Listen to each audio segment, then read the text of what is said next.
Ya sih, kalau saya tadi ceritanya banyak lebih pada konsep membangun usaha di bidang online ya.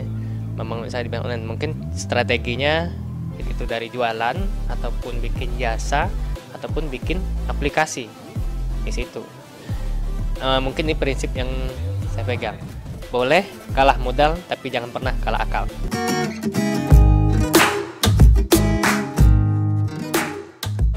Nama saya Kristo dari State Mulia, Galung, Bali. Dalam seminar Pak Anton tadi, saya dapat lebih berani untuk memulai bisnis saya dapat lebih berani untuk membuat bisnis tanpa modal karena beliau sendiri sudah pernah mencobanya dan beliau sendiri terbukti sekarang sudah sukses untuk dalam bisnisnya. Terima kasih. Seperti itu. Trik khususnya ya memanfaatkan dunia online ya. Halo, Diskus Mania. Bahasanya. Halo guys, apa kabar?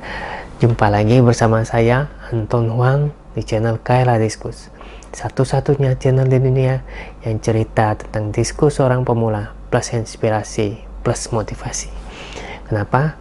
Karena menurut saya sukses tidaknya kita piara diskus itu tergantung dari mindset pemiliknya.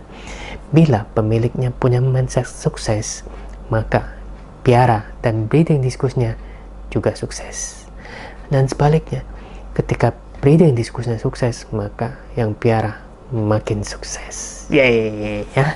Oke. Nah, hari ini di video ini saya tidak akan bicara tentang diskus. Saya ingin membagikan dua buah cerita, ya. Yang mungkin cerita ini bisa berguna buat teman-teman, buat para bro dan sis dan guys, yeay, ya. Tapi saya nggak tahu, mungkin teman-teman juga pernah dengar cerita ini. Tapi bagi saya cerita ini sudah lama sekali saya dengar dan cerita ini selalu menginspirasi saya dan selalu memotivasi saya, ya. Mau tahu? Oke, saya mulai cerita, ya. Ini di zaman dahulu kala, gayanya pakai zaman dahulu kala, ada sebuah kerajaan yang dipimpin oleh seorang raja yang arif dan bijaksana. Raja ini mempunyai seorang putri yang sangat cantik jelita, ya, seperti itu. Nah, namun putri ini belum mempunyai jodoh. Dan repotnya, raja ini tidak mempunyai pangeran. Jadi dia cuma punya seorang putri ini. Artinya apa? Dia membutuhkan calon suami untuk putri cintanya dan juga penerus kerajaannya. Karena kebutuhan ini, mengingat usia yang sudah lanjut, akhirnya raja ini mengadakan sayembara. Ya pun mengadakan sayembara seperti ini bunyinya. Tapi saya cerita dulu. Jadi di dekat atau sekitar istana raja ini itu ada sebuah sungai yang di dalamnya dihuni banyak buaya-buaya, ya, seperti itu. Sungai ini mengelilingi istana sekaligus untuk benteng pertahanan bila diserang oleh musuh, ya. Jadi kalau musuh menyerang dengan mengangkat jembatan, otomatis musuh tidak bisa masuk ke dalam istana kecuali menyeberang sungai ini menuju ke istana. Nah, raja pun mengadakan sayembara yang bunyinya seperti ini. Siapa yang sanggup menyeberangi sungai ini, itu akan mendapatkan hadiah, yaitu menikahi putrinya yang cantik jelita dan juga sekaligus sebagai penerus kerajaan yang dipimpinnya. Nah, jadi mulai tanggal 10 November dimulailah sayembara itu. banyak pemuda, banyak pangeran dari kerajaan-kerajaan lainnya dan pemuda rakyat jelata yang punya keinginan mencoba untuk mengikuti sayembara ini. Ya, siapa yang tidak mau bisa menjadi jodoh bagi putri raja yang sangat cantik jelita dan juga sekaligus sebagai raja penerus. Akhirnya berbondong-bondonglah para pria-pria lelaki yang tangguh-tangguh, pangeran-pangeran yang kuat, gagah perkasa untuk mengikuti sayembara ini. Mereka berkumpul di tepi sungai untuk mencoba mengikuti sayembara ini. Raja berdiri di seberang. Raja pun ngomong, "Nah, pengawal, lomba akan segera kita mulai. Ya. Mari kita lihat siapa yang beruntung untuk menikahi putriku dan menjadi penerus diriku ini, memimpin kerajaan besar ini." Ya. Belum lomba dimulai, segerombol buaya yang besar-besar melintasi sungai. Para pemuda dan pangeran yang mau ikut lomba itu, ketika melihat gerombolan buaya yang melintas tadi, mereka cemas. Waduh, ini mau menyeberang sungai ini, gimana bisa? Belum menyeberang aja buaya sudah menunggu demikian banyak. Belum menyeberang buaya sudah kelaparan, gimana bisa? Beberapa pemuda mulai menampakkan keraguan. Begitu juga pangeran-pangeran yang gagah perkasa tadi. Mendadak ciut nyalinya melihat banyak buaya-buaya di sungai itu yang besar-besar dan kelaparan. Nah, lomba dimulai, kata hulu balang istana.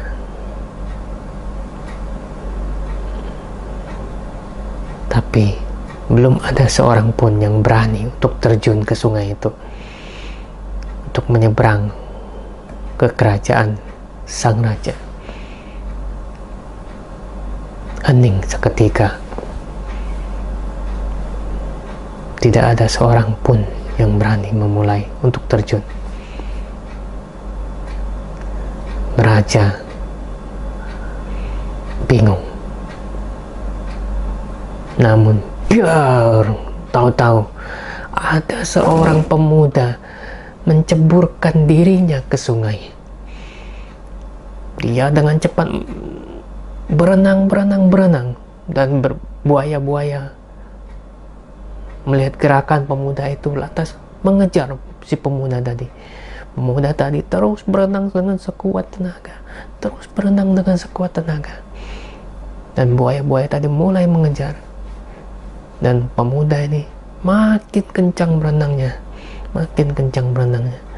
dan akhirnya pemuda itu bisa sampai dengan selamat di kerajaan sang raja. Sang raja tersenyum gembira. Dia mendapatkan calon suami buat putrinya tercinta dan penerus kerajaannya. Ia pun menghampiri pemuda yang terengah-engah tadi, yang seluruh badan, baik dari ujung kakinya sampai ujung rambutnya basah semua, basah kuyup dan menggigil kedinginan. Wahai pemuda, kamu hebat sekali, kamu punya keberanian yang tinggi sekali. Kamu berhak menjadi pemenang sayembara yang saya adakan ini. Kamu berhak menikahi putri saya dan berhak menjadi penerus saya nantinya. Kalau boleh tahu, siapa namamu, wahai pemuda? Sang pemuda masih dengan menggigil kedinginan tadi. Dia bilang, "Raja, nama saya Anton." "Hah? Namamu Anton? Oke. Kamu berhak mendapatkan hadiahnya. Yang pertama, menikahi putri saya. Yang kedua, menjadi penerus saya. Apalagi yang ingin kamu minta, wahai Anton?" Sang pemuda yang menggigil kedinginan tadi dengan terbata-bata dia bilang, "Raja, sebetulnya saya tidak meminta hadiah macam-macam, Raja. Saya cuma pengen tanya pada Raja." "Ya, kamu mau tanya apa?" "Saya akan jawab. Kalaupun saya tidak bisa jawab, saya akan panggil orang terpintar, terpandai di istana ini untuk menjawab pertanyaanmu." "Raja, saya cuma mau bertanya, siapa yang tadi mendorong saya sehingga saya bisa tercebur ke sungai tadi?" Ya. Nah, ternyata teman-teman, si pemuda ini tidak bermaksud mengikuti lomba sayembara yang diadakan oleh sang raja. Dia cuma ingin menonton dia berdiri di pinggir sungai. Tapi tahu-tahu ada yang mendorong dia sehingga dia tercebur ke sungai tadi. Akhirnya si pemuda ini karena naluri ingin selamat dari hidupnya, selamat agar tidak terkena terkaman buaya-buaya yang lapar, dia bisa berenang sekuat tenaga dan dia selamat, dan malah dia bisa memenangkan sayembara itu. Nah, apa artinya teman-teman? Ya, artinya terkadang seseorang bisa sukses itu karena tercemburu dan terpaksa harus selamat, ya. Nah, itu yang saya alami waktu saya breeding diskus, ya. Nah, jadi ketika saya sudah mau mulai breeding diskus, saya ngomong sama teman-teman saya yang lain, saya mulai ternak, saya mau pasang target 42 tank dalam 4 bulan, ya. Saya ngomongnya nggak ke satu teman aja, saya ngomong ke teman-teman saya yang lain, banyak pula saya ngomong. Saya terpaksa menceburkan diri ke sungai itu. Kalau ibarat cerita tadi, saya terpaksa menceburkan diri ke sungai itu. Saya terpaksa berenang sekuat tenaga agar saya tidak terkam sama buaya-buaya. Maksudnya, ya saya sudah ngomong, terlanjur ngomong. Saya mau mencapai 42 tank penuh dengan ikan dalam 4 bulan. Saya udah ngomong ke teman-teman yang lain. Saya menceburkan diri dengan omongan saya. Kalau saya tidak melaksanakannya, alangkah malunya saya. Di mana mau diletakkan muka saya yang cakep ini? Di mana mau diletakkan wajah saya yang ganteng ini? Kalau saya udah ngomong, lantas saya nggak tepati. Saya punya malu yang besar, tapi bukan punya kemaluan yang besar, ya. Itu tanya sama istri saya, ya. Yang jelas hasilnya sudah ada 2 orang putri, ya. Ya. Nah, jadi terkadang kita harus menceburkan diri agar kita bisa sukses, ya. Tapi ini menurut saya, ya, belum tentu cocok menurut teman-teman. Ada orang yang gak mau menceburkan diri, dia bilang ya pelan-pelan aja lah kok, pelan-pelan kita belajar, ngapain kita dikejar-kejar. Ya itu pilihan, masing-masing orang gayanya beda-beda ya, seperti itu.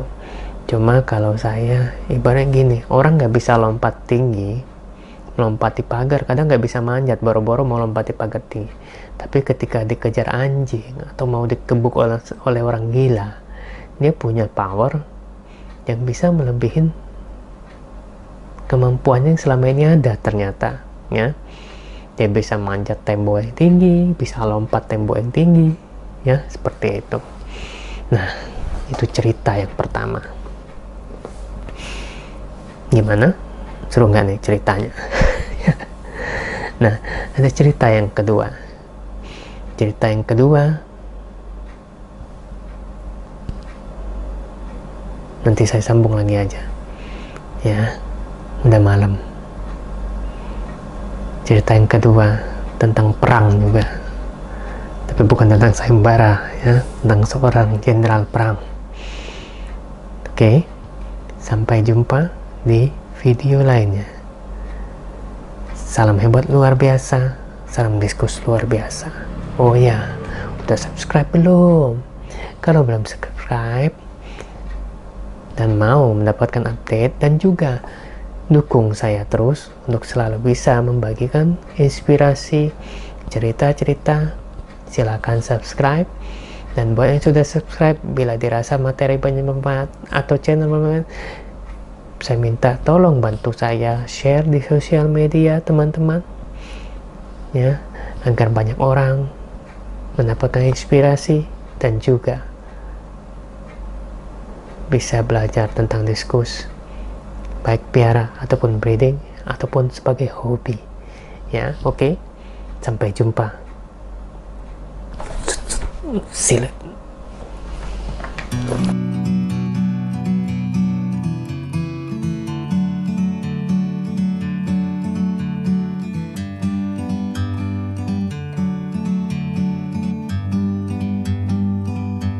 Like a bird on a tree, I'm just sitting here. I got time.